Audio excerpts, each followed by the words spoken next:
We are live. Well, shalom and greetings. This will be a video, another scripture study on my channel about the biblical day start.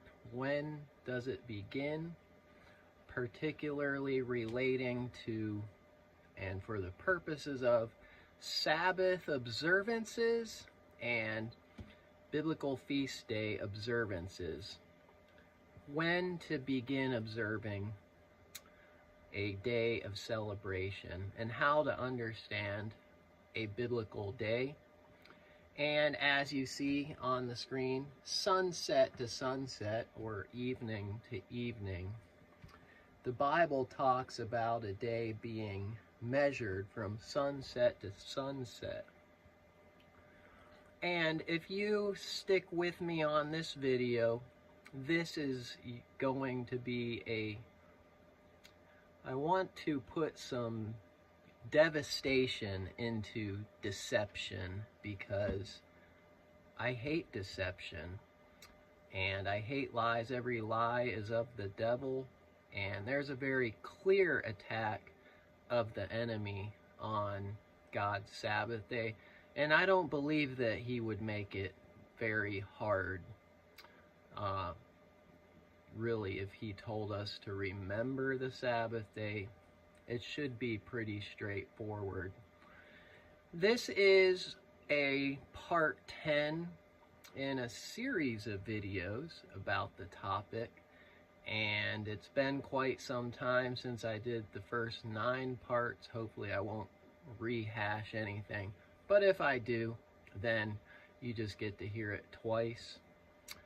And I'm working hard on these videos, so I do want to make the offer to, you can support me for my kingdom work if you scan the QR code here. And that'll take you to my link tree and all my social media platforms and the ways you can support me. Like, share, subscribe, give a thumbs up, give an encouraging comment as well. And if you are seeing this video, then I will be linking the other 9 parts, 10 parts in total, in the description of this video on various different platforms. I'll have to go back and actually update the description, but that, bear with me, should be in the description at the conclusion on down the road, so you'll be able to view all the parts of our studies. But this one part alone is going to be a very devastating blow to any other calendrical reckoning or Sabbath teaching about when the Sabbath begins. And I believe that if you stick around, then you will see why. But particularly relating to the sunrise to sunrise, Saturday morning until Sunday morning view of the Zadok calendar, which believes and really needs for their view to be true that Messiah was on a different calendar than the Pharisee sect and a different Sabbath than the Pharisee sect. But nevertheless, this will be pretty devastating to anybody who has a different view about the Sabbath day being anything other than Friday at sunset to Saturday at sunset. Anything other than that, this video alone, not even to mention the other 9 separate videos and parts that we've done, and everything that we've concluded, this video alone should pretty much, almost impossible to get around these sets of data points that we're about to lay out. And yeah, but of course you have the view of the 12-hour day Sabbath only. You have a lunar Sabbath view. You have a changes 1 day shift per year, goes every Thursday for 364 days, every Friday, and the different views of what Sabbath can be. These are all pretty much gonna have a very devastating, utterly devastating blow put in them. I don't know how you can get around this. And so, first of all, go ahead and, let's see here, look at this historical information. Go ahead and just pause the video, and I just ask you to read this evidence from history, if you would please. And this will give you historical evidence and proof that the Sabbath of Messiah's time was a Saturday Sabbath. So go ahead and look at that one. And as well as this one, the Romans call it the day of Saturn. The Hebrews call it Sabbath. And so again, I just ask you to read through this, pause the video. I'm not gonna read all that for you, but that will be historical evidence proving that the Sabbath of Messiah's time was Saturday. So what that does is that puts the burden of proof on anybody that says that it wasn't Saturday, and people, they're going to go into all kinds of different things. They're going to go into the Julian calendar and an 8-day week. Before it was 7-day, and they're going to go into all these different things. But the stuff that I just put up on the screen is really hard to debunk.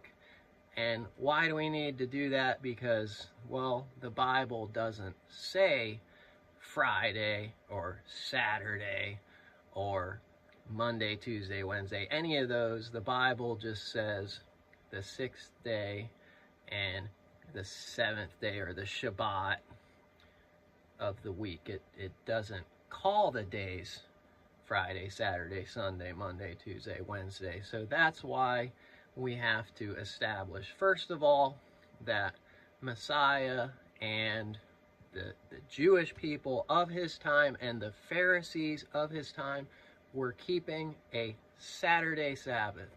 What the Jews called Shabbat, the Romans and pagans called Saturn Day, or Day of Saturn. And then this one is going to make it, this is almost undisputed. People just basically who have a different view just kind of skate around this, dance around this, but this is historically true. Flavius Josephus, the 1st century historian, affirms about the Sabbath in Messiah's time that this is what was done. The 1st century Jewish historian says this about how the Sabbath day was observed. And the last tower was erected above the top of the Pasphoria, where one of the priests stood, of course, and gave a signal beforehand with a trumpet at the beginning of every 7th day in the evening twilight, as also at the evening when that day was finished, as giving notice to the people when they were to leave off work and when they were to go to work again. So this is what was done in Messiah's time in Israel. Everybody in Israel would be notified by a loud trumpet from the tower that the Sabbath was beginning Friday at sunset in the evening, and then it was ended Saturday at sunset in the evening. This is the historical evidence and the facts, and that it was definitely what the Romans called Saturn Day, or Day of Saturn. There is virtually no argument or dispute against this.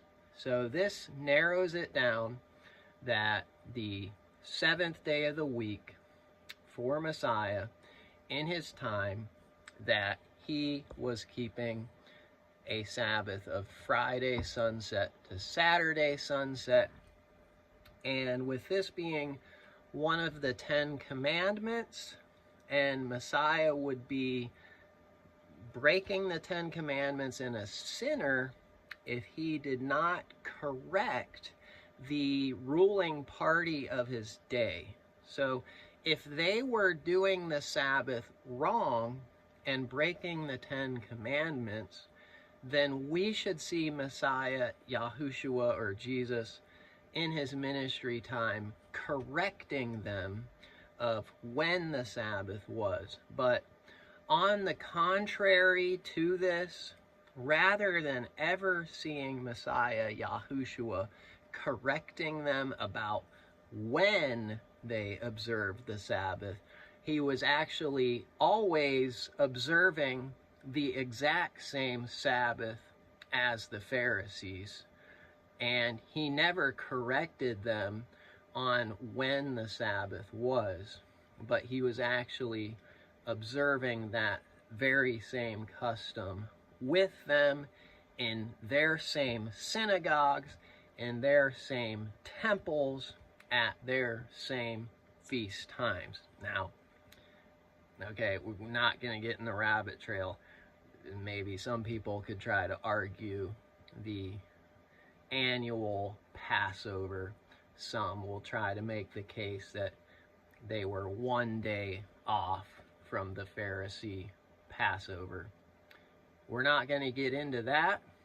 We're focusing in on the weekly Sabbath, that Messiah never corrected the Pharisees. And this is a big problem, particularly for the Zadok calendar following, that does a sunrise Saturday Sabbath start to Sunday morning sunrise Sabbath ending, because they need the Pharisees, according to their sons of darkness versus sons of light false teaching, that because they started their days at sundown in the dark, rather than be the sons of light and start in the morning. That's how the teaching goes, but it's purely just a false teaching, just based upon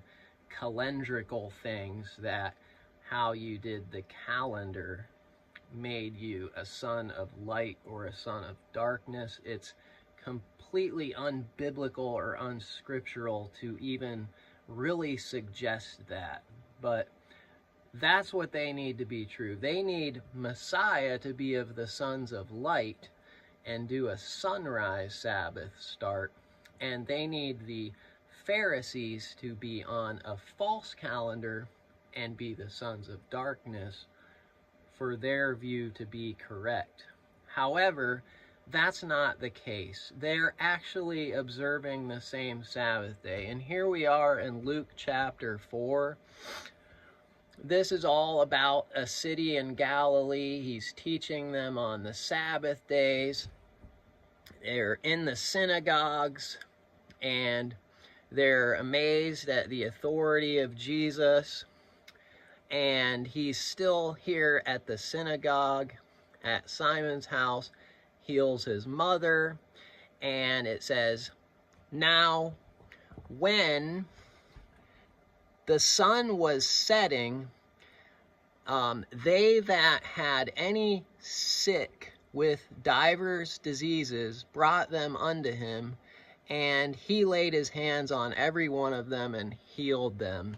So what you see here is the people waited until Sabbath was over to bring their sick to Messiah to come be healed. And the reason that they did that is because they didn't want to.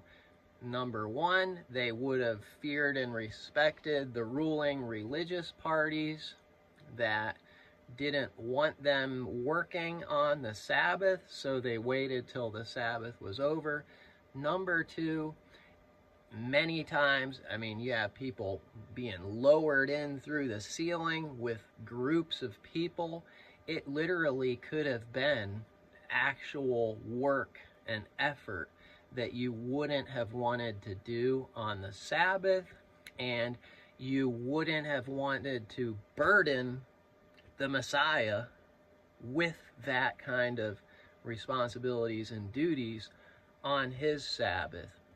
Now, yes, I acknowledge he did heal on the Sabbath, and the only things that he confronted the Pharisees and debated with the Pharisees and argued, and didn't really argue, but corrected them on about the Sabbath, was things like pulling your ox out of the ditch, or things you could or couldn't do, healing on the Sabbath or not healing.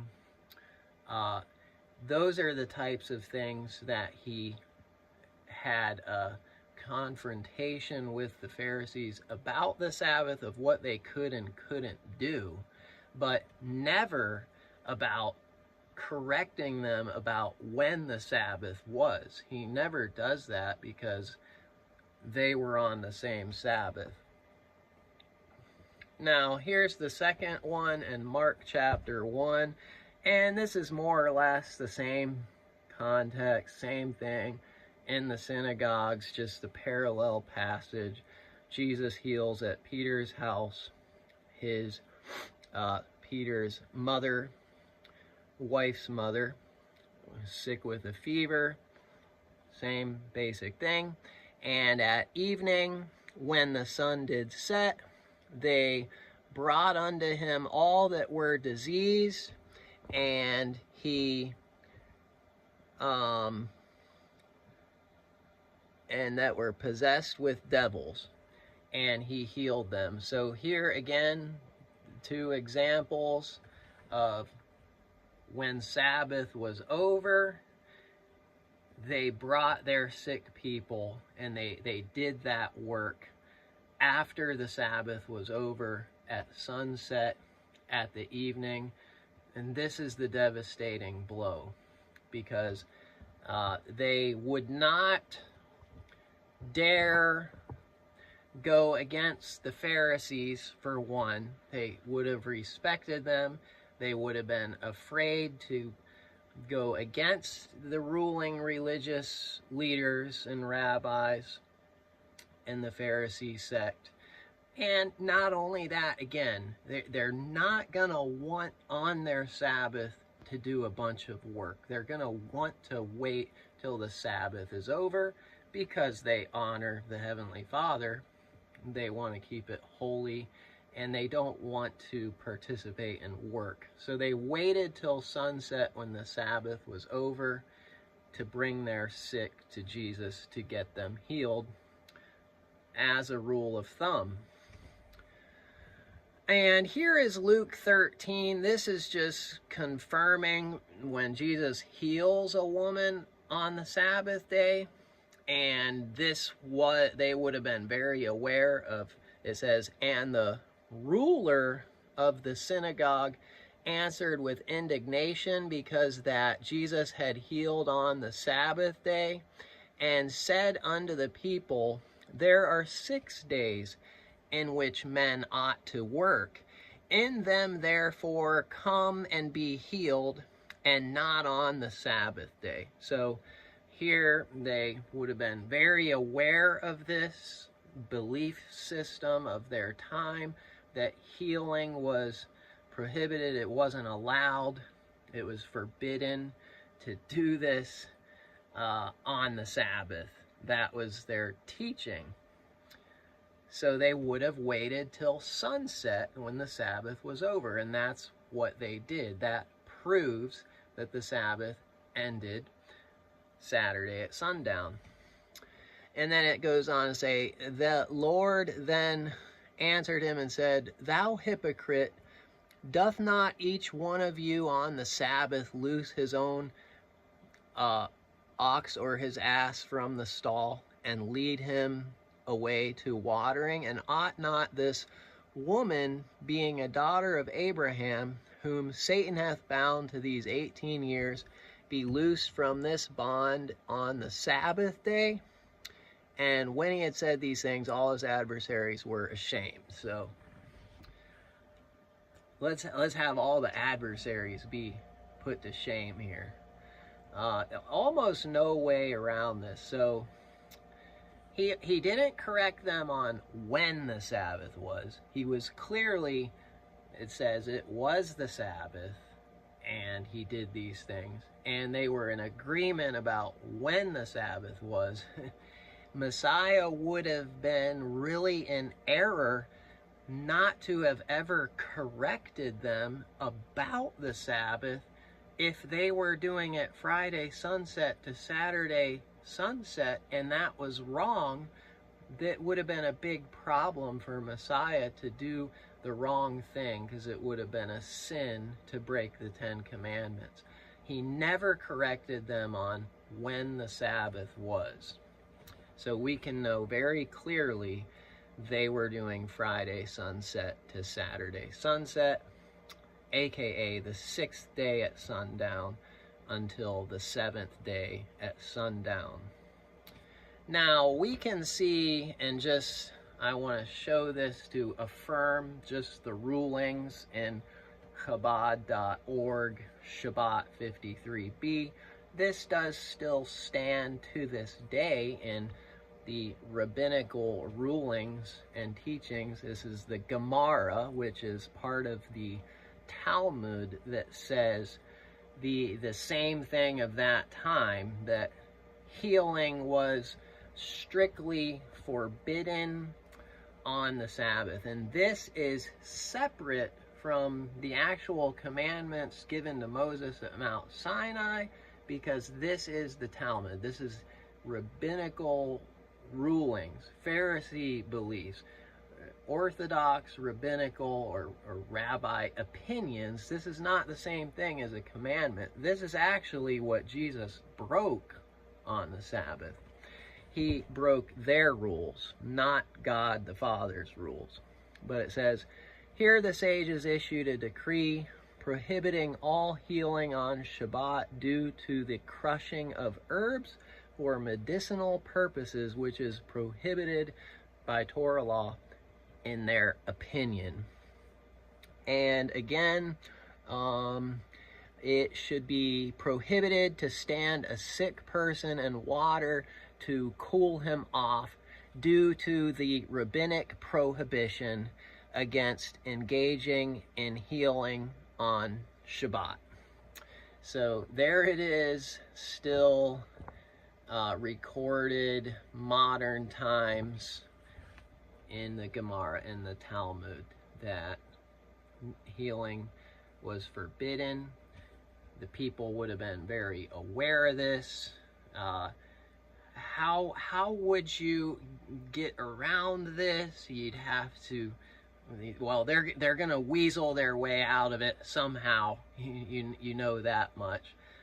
Whether they'll say, well, one guy said, well, he's gonna believe in the 12-hour daytime only Sabbath then, or they were only doing it that way to just please the Pharisees, but they actually knew the Sabbath wasn't over until the next morning. They just wanted to please the Pharisees.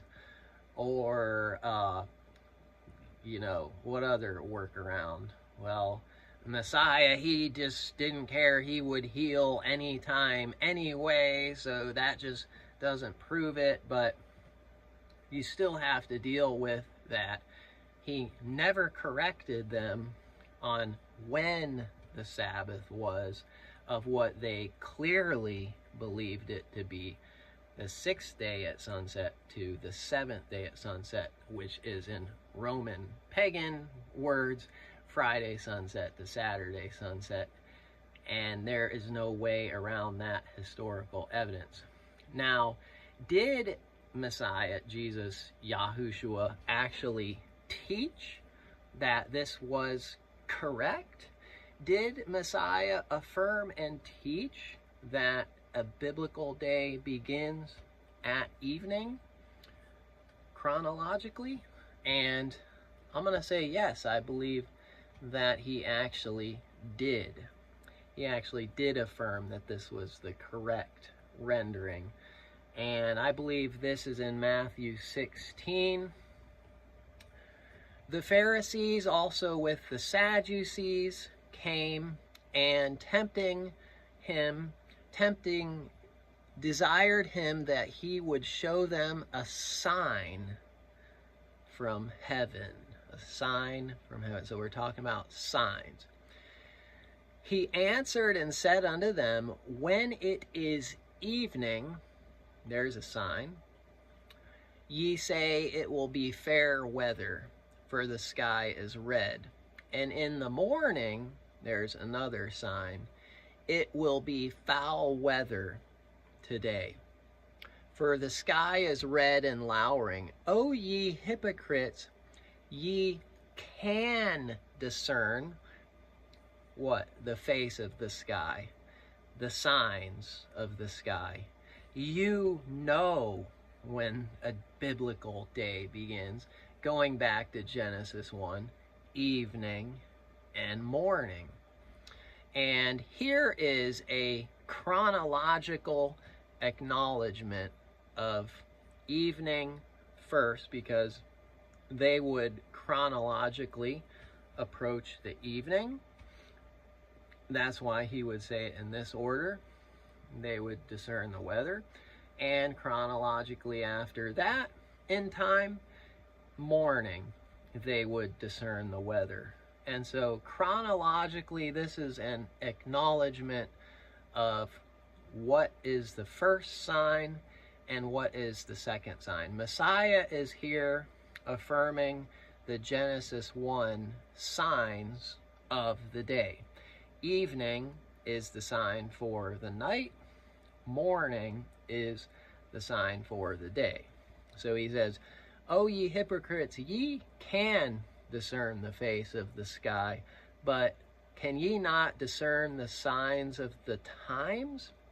So they couldn't discern the signs of Messiah and his time, but they could discern these signs of the sky. And then he says, no sign will be given except the sign of the prophet Jonah, 3 days and 3 nights in the heart of the earth. Now, this is a chronological acknowledgement in the order that something happens chronologically. Evening first, morning second. And why am I saying that? Because we are going to see that there is a non-chronological acknowledgement of this same thing in the Dead Sea Scrolls. And the Zadoks of the Dead Sea Scrolls recognized, this is important to see, that these were 2 signs. These are the 2 signs that Genesis tells us to look for of how to observe a calendar 24-hour day. The evening first, that's the sign for the night. The morning second is the sign for the day. They're actually two signs. It's not saying, and it came to be evening, and it came to be morning. Oh, what? That's only 12 hours. That can't be a day. That's only time of 12 hours, as people try to weasel their way out of that and explain it away. But actually what it is that those are the two signs of the chronological order for observing the day. And the Tzaddikim or Zaddokites of the Dead Sea Scrolls acknowledge this. And they said, understanding you there to ... the God of Israel who creates together for the Ahad ... Moses called to all Israel when they saw when his glorious ornaments shine forth from his holy habitation ... all Israel shall answer ... blessed is Yahuwah, are you, O Lord, who are righteous in all your ways, who are mightily in power, who are faithful in your judgments, who are trustworthy in all your precepts, who are understanding with all insight, who shake off with all might, who lead to bring out ... means missing text, or just fragmented text. And then it says, because you created the morning, a sign to reveal the dominion of light as a boundary for the day at the beginning. So at the beginning, it's admitted here, they understood the morning was a sign to give the boundary of the day.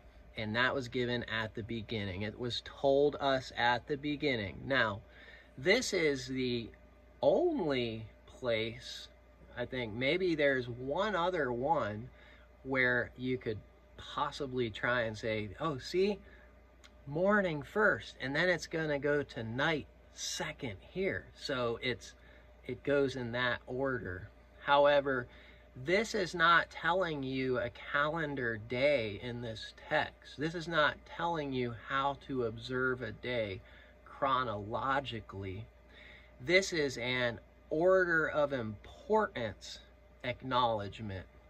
So there's a difference of order of importance, or order of role importance that is predominant or primary over the other, because day is in its role primary, it's superior in its role over the night.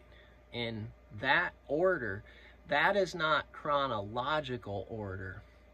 Okay, this is not a chronological order statement, but this is the only kind of thing that you could possibly twist it to think that, see, it must be morning first because it says it first.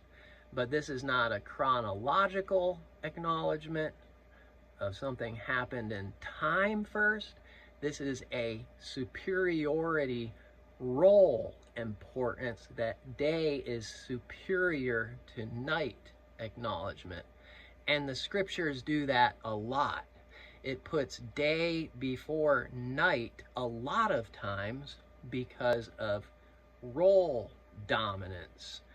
And however, sometimes night is mentioned before day because of chronological order. That night chronologically in time does happen before day.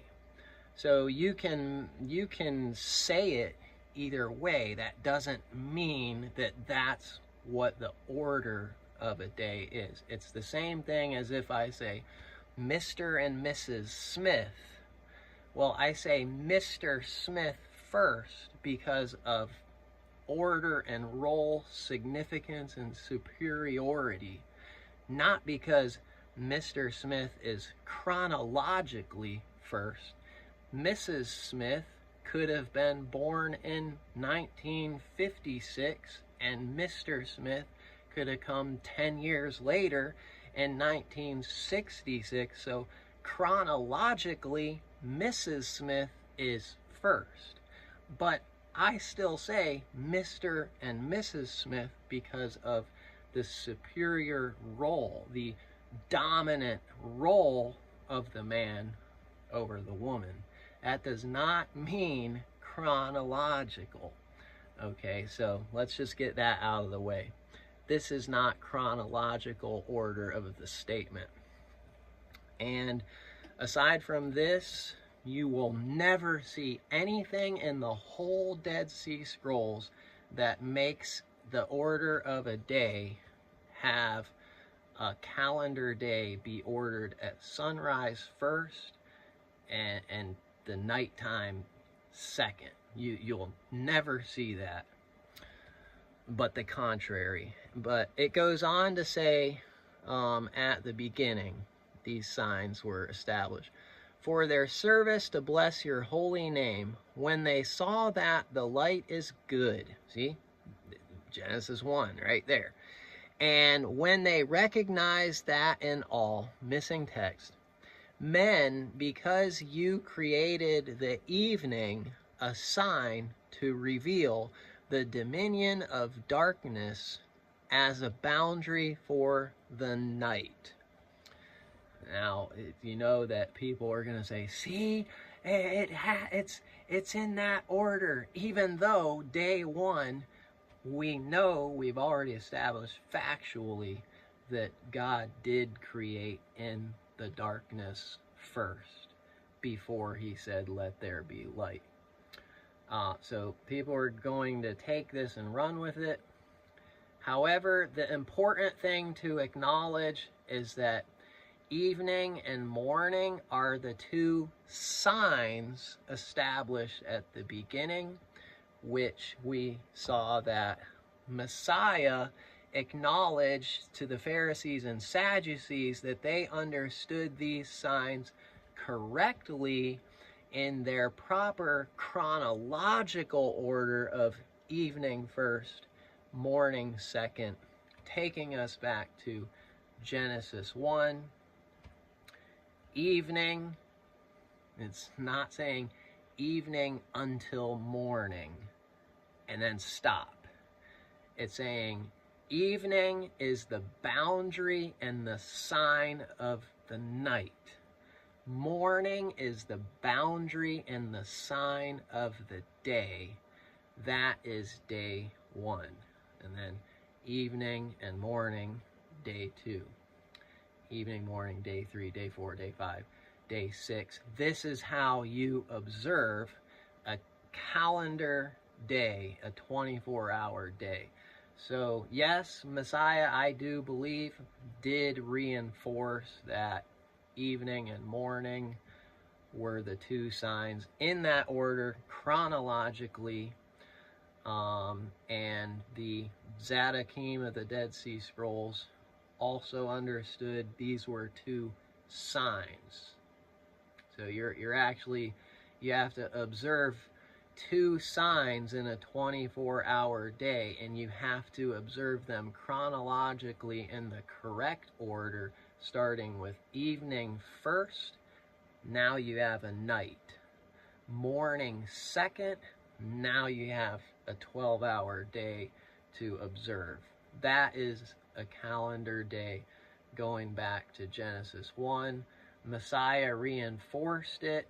They kept the same Sabbath, and their Sabbath day ended at evening, at sunset of the seventh day. Sabbath was over when they brought all the people to Jesus, to Yahushua, for them to be healed, and he did heal them.